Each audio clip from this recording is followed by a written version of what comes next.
Assalamualaikum, salam Malaysia Madani. Kanta 744 dimulakan dengan rangkuman berita-berita utama hari ini. Perinciannya dalam segmen Esensi. 523 berupaya perkukuh Malaysia sebagai hub serantau bagi industri aeroangkasa dan maritim. Perdana Menteri Datuk Seri Anwar Ibrahim berkata menerusinya objektif rangka tindakan industri aeroangkasa Malaysia MEIB dan Pelan Induk Perkapalan Malaysia mampu direalisasikan. Sementara dengan Space Tech Nexus menunjukkan 5 berfokuskan masa depan dan bersedia memain peranan dalam pertumbuhan teknologi angkasa yang dijangka mencapai nilai pasaran global $10 trilion Amerika menjelang 2030.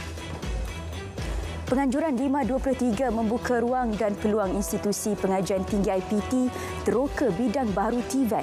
Timbalan Perdana Menteri Datuk Seri Dr. Ahmad Zahid Haimindi berkata pihaknya telah menyelaraskan supaya pelajar dapat mengikuti kursus luar daripada bidang TVET sedia ada.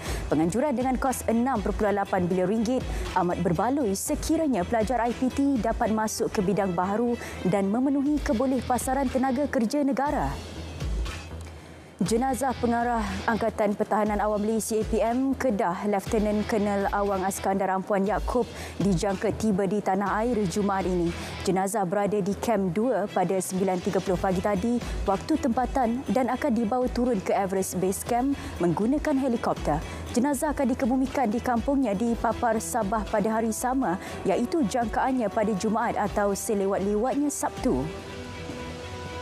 Sementara itu, RM1.48 juta disalurkan bagi misi pencarian pendaki OKU Malaysia Muhammad Hawari Hashim yang hilang di Pergunungan Everest. Peruntukan kerajaan itu disalurkan kepada Kelab Eksplorasi Altitude.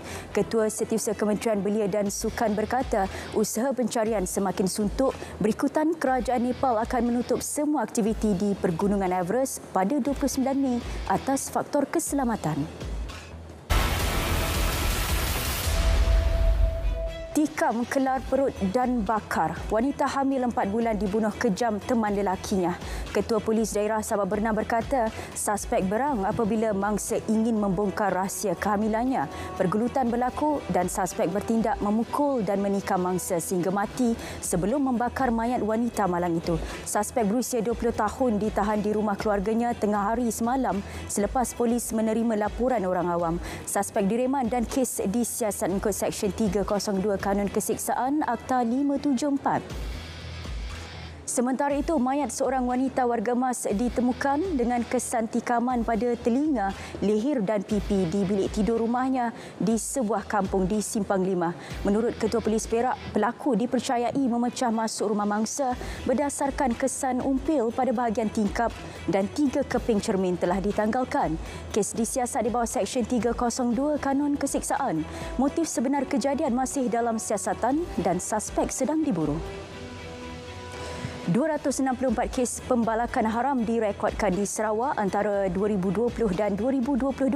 Timbalan Premier Sarawak berkata nilai balak dirampas lebih RM4 juta selain RM1.6 juta kompaun dikenakan. 15 kes berdepan pendakwaan dengan 12 kes diselesaikan, 5 orang tertuduh disabitkan kesalahan manakala 3 lagi kes masih dalam proses perbicaraan. Pasukan petugas khas turut ditubuhkan bagi menangani kes pembalakan haram. Percubaan seludup dada bernilai RM1.08 juta digagalkan.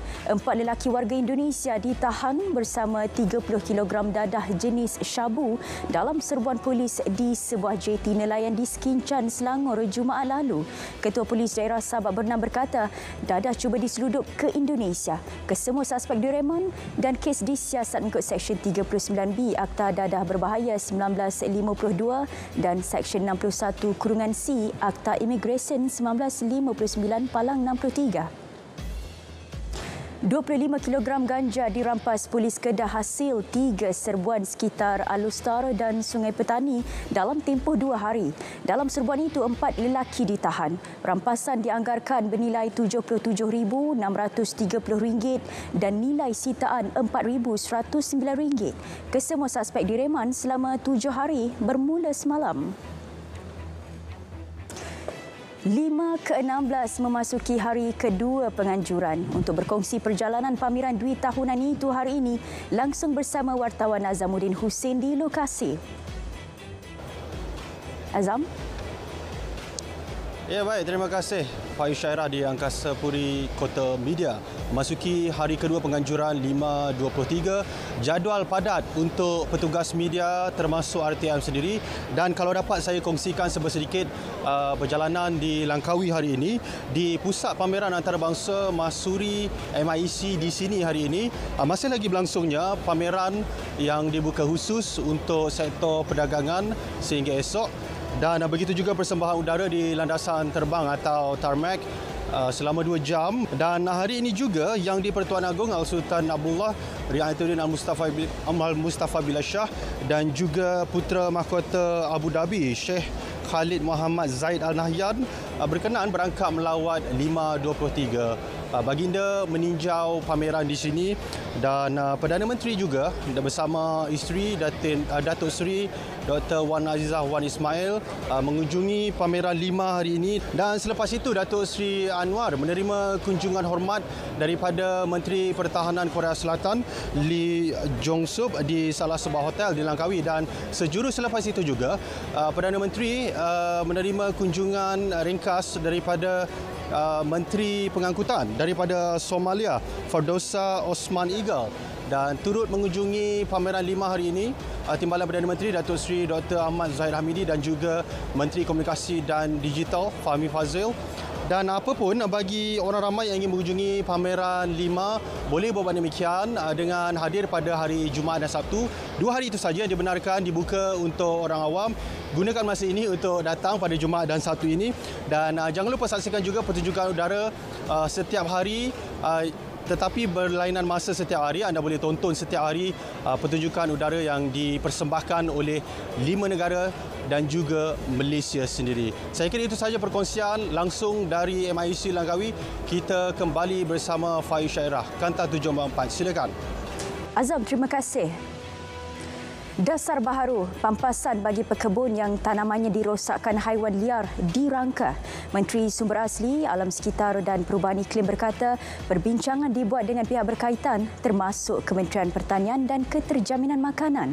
Penyelarasan dasar ambil kira kedudukan kawasan tanaman sama ada di kawasan hutan simpan atau dibangunkan dalam kawasan pertanian. Ia bagi memudahkan bayaran pampasan dibuat. Nelayan perlu isytihar hasil pendapatan untuk membeli minyak bersubsidi. Syarat itu digariskan Kementerian Pertanian dan Keterjaminan Makanan. Ia salah satu langkah dalam memastikan bantuan subsidi itu digunakan untuk aktiviti penangkapan ikan. Penguatkuasaan dan pemantauan penyaluran minyak diesel bersubsidi nelayan juga akan dijalankan secara berterusan agar tidak berlaku ketirisan. 11.2 bilion ringgit wang tidak dituntut direkodkan sehingga 30 April lalu. Timbalan Menteri Kewangan Datuk Seri Ahmad Maslan berkata 70% daripadanya adalah wang dalam akaun bank yang tidak aktif melebihi 7 tahun. 2 lagi kategori termasuk wang lebihan dalam akaun perdagangan antara pembekal dan syarikat dalam tempoh 2 tahun atau lebih. Dan sehingga semalam sebanyak 3.3 bilion ringgit wang tidak dituntut dikembalikan kepada rakyat. KPDN Negeri Sembilan jamin bekalan gula terkawal dan mencukupi bagi keperluan pengguna di negeri itu.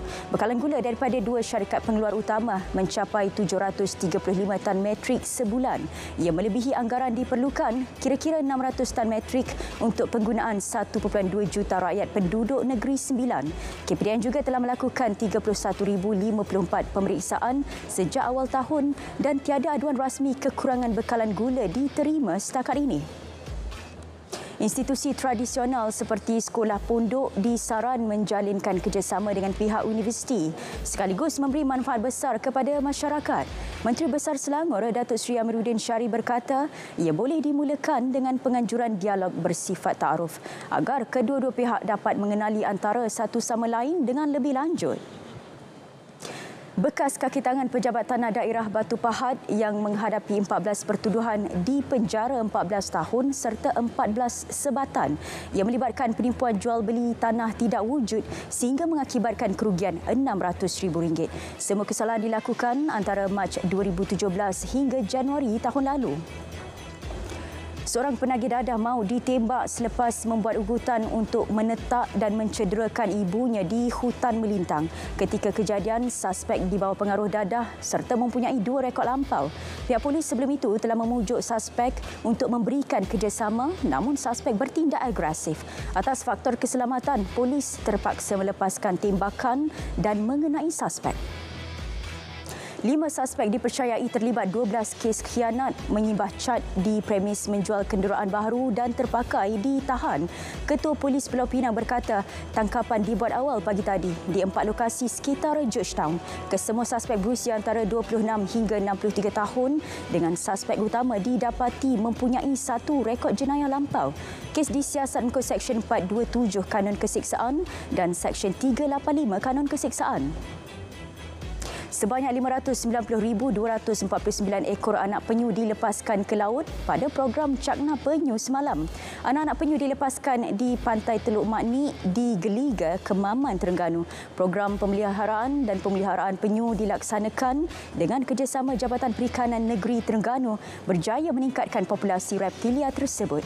Sebelum ini, sebanyak 810,962 biji telur penyu telah berjaya dieramkan di seluruh negeri ini sepanjang tahun lalu.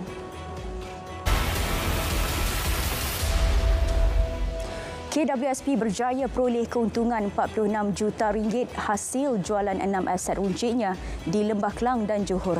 Aset tersebut termasuk Giant Bandar Kinrara, bangunan Giant Putra Heights, bangunan Giant USJ, bangunan Giant Kelang, bangunan Giant Ulu Kelang dan bangunan Giant Plentong di Johor. Timbalan Menteri Keuangan Datuk Seri Ahmad Maslan berkata KWSP turut bercadang menjual satu lagi aset runcitnya di Kelana Jaya kepada syarikat berkaitan kerajaan GLC. Pelaksanaan 5G Dwi Rangkaian dapat memberi manfaat kepada orang ramai dan syarikat telekomunikasi. Penganalisis ekonomi Profesor Madya Dr. Ahmad Razman berpandangan ia meningkatkan persaingan sihat, menamatkan unsur monopoli, menawarkan kepelbagai rangkaian dan melibatkan keterangkuman syarikat telekomunikasi sekaligus menjamin kemampanan ekosistem industri telekomunikasi di Malaysia. 3 pusat ekonomi digital PD di Langkawi dipilih menjalankan projek rintis, memangkin dan merancakkan ekonomi. Menteri Komunikasi dan Digital Fahmi Fazil berkata, operasi PD perlu diubah daripada hanya sebagai pusat internet komuniti kepada pusat pemangkin ekonomi digital. Sementara itu, berkaitan isu liputan internet di Pulau Tuba, beliau berkata, perkongsian rangkaian antara penyedia perkhidmatan telekomunikasi akan dilaksanakan. Berang telefon bimbit dirampas. Seorang pelajar bertindak membakar asrama di Guyana sehingga mengorbankan 19 nyawa. Pengakuan dibuat pelajar perempuan berkenaan selepas telefonnya dirampas guru dan warden asrama. Suspek kini di bawah kawalan pihak polis di sebuah hospital dan pertuduhan terhadapnya sedang dipertimbangkan. Kebakaran hutan marak ke lebih 2 juta ekar kawasan hutan di Alberta, Kanada. Ia bersamaan separuh saiz tasik Ontario. Insiden tersebut merupakan yang paling teruk direkodkan, meningkatan suhu panas yang melanda. Beribu anggota bomba sedang bertungkus lumus memadamkan api dan mereka akan disertai pasukan bomba dari Australia dan New Zealand yang akan tiba tidak lama lagi. Jumlah kematian akibat banjir di timur laut Itali meningkat kepada 15 orang. Wilayah Emilia-Romania musnah selepas gelombang baharu hujan lebat berlaku susulan krisis perubahan iklim. Jumlah bandar terjejas mencecah 42 kawasan dengan 10,000 penduduk terpaksa meninggalkan kediaman masing-masing. Sementara 34,000 penduduk terjejas bekalan elektrik susulan bencana itu. Gunung Merapi di Indonesia meletus semula semalam dan memuntahkan lahar lebih 2 km dari kawahnya. Susulan itu, berpuluh-puluh gegaran kecil letusan Merapi direkodkan. Imej lahar yang mencurah dari kawasan Gunung Merapi itu berjaya dirakam Balai Cerak Gunung Merapi yang dikendalikan kerajaan, iaitu Pusat Penyelidikan dan Pembangunan Teknologi Bencana Geologi. Taufan mawar yang membawa angin kencang selaju 225 km sejam dilapor bakal membadai Guam. Sekiranya terjadi, ia berpotensi mencetuskan bencana alam seperti hujan lebat luar biasa dan banjir. 170,000 penduduk Guam dijangka terkesan dengan taufan terbabit. Turut terjejas Pangkalan Ketenteraan Amerika Syarikat. Dunia gagal lindungi orang awam. Pertubuhan Bangsa Bersatu PBB menegaskan perkara itu apabila semakin ramai yang terperangkap dalam konflik dengan krisis kemanusiaan semakin buruk tahun lalu. Setiausaha Agung PBB Antonio Guterres berkata, sepanjang tahun lalu kematian orang awam direkodkan meningkat 53%. Hampir 17,000 kematian orang awam direkodkan dalam 12 konflik, ia antaranya di Ukraine, Sudan, Ethiopia dan Syria. Saudara, paparan itu mengakhiri Kanta 744. Menyusul selepas ini berita perdana bersama Fatil Hidayat Ghazali dan Farhatullah Syati Osman untuk paparan lebih komprehensif. Assalamualaikum, salam Malaysia Madani.